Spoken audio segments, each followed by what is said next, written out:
why we need the cultural change, right?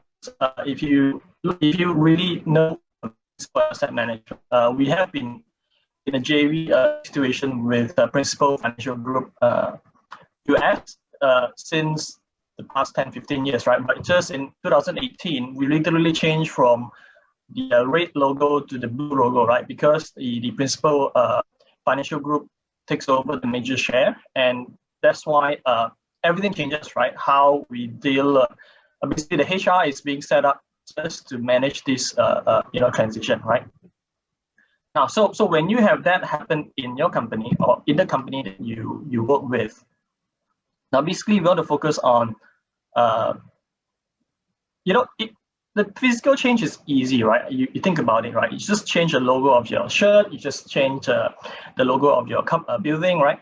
But the core to it is actually the change of mindset, right? People need to start thinking, what Principal brand is about, right? Previously I'm very close to CIMB. I know how it works in CIMB.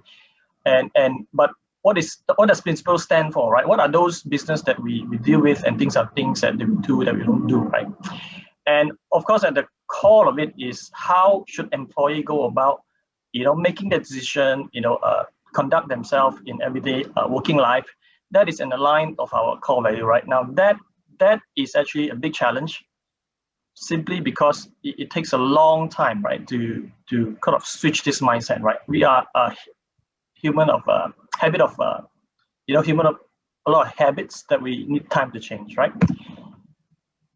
So okay, trust me, we have done all the initial thing that you would think that. Basically, I went to Thailand, Indonesia, Singapore as well, and of course in Malaysia to talk about Principal, right? Talk about our core value, talk about our HQ in USA, and yeah, typically you spend maybe town halls talking about it a bit further, right? Now, what happened here is this, right? You have done your sessions, and people stay in the sessions for maybe half hour, 1 hour. Now, by the time we leave the sessions, which is we forgot half of the things that's being said in the sessions, and we spend 90% of our time working without ever hear about the core values anymore, right? So the question for us is always, or for me is always, what do we need to do, right, to keep people engaged in this whole transition, right? This core value. How do we keep reminding them to think about it and to bring that up in their everyday work, right?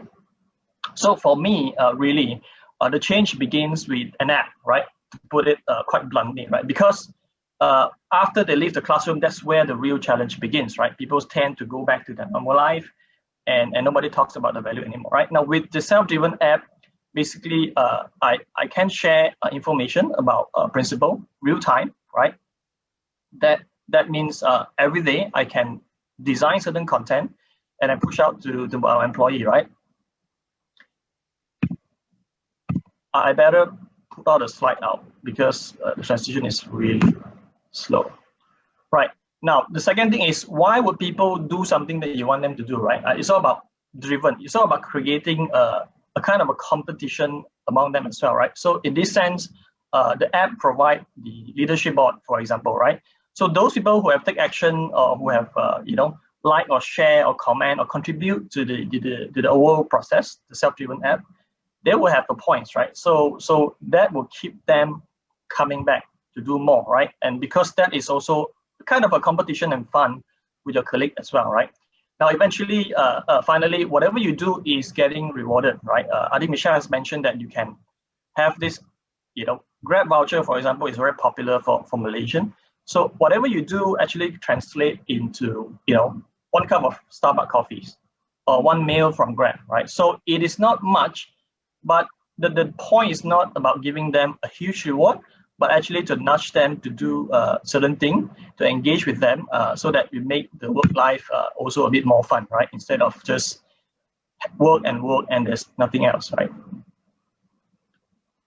Now, I want to talk a bit more about the rewards. Like Michelle said, for those reward is already customized for you, right? For each different country, you can have a localized kind of e-voucher, right?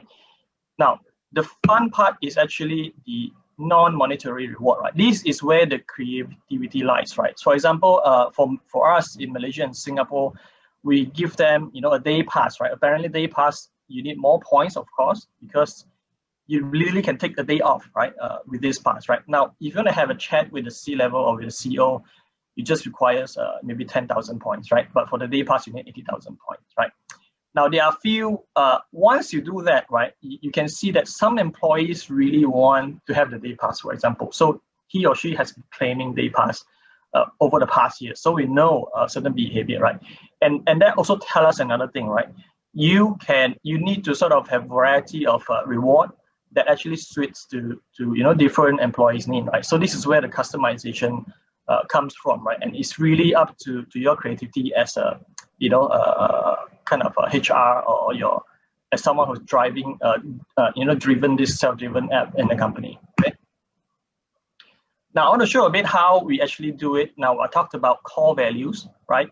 Now after we share the core values in the classroom for 2 months, 3 months, we start telling people, look, we need you to, show us how you apply this core value and tell us who have done it the right way, so that we allow employee to actually recognize each other if they are showing a right core value. For example, if you show our core value is do what is right? So we want to conduct business in accordance to this highest integrity and ethical standards. So if you notice your colleagues doing that, you can actually give them points and recognize them through the platform, right? Now, over the last year, we have about 1,006, 1,007 recognitions. And these are actually, for us, a bit surprised, right? Because for Asian, I used to think that we're a bit shy. And maybe this app actually opens a channel for them to, to share. You don't need to tell that person face to face. You can recognize them in a kind of a, in a quiet way, but it's being seen, right? And they can use the points and they know who is recognizing them, right?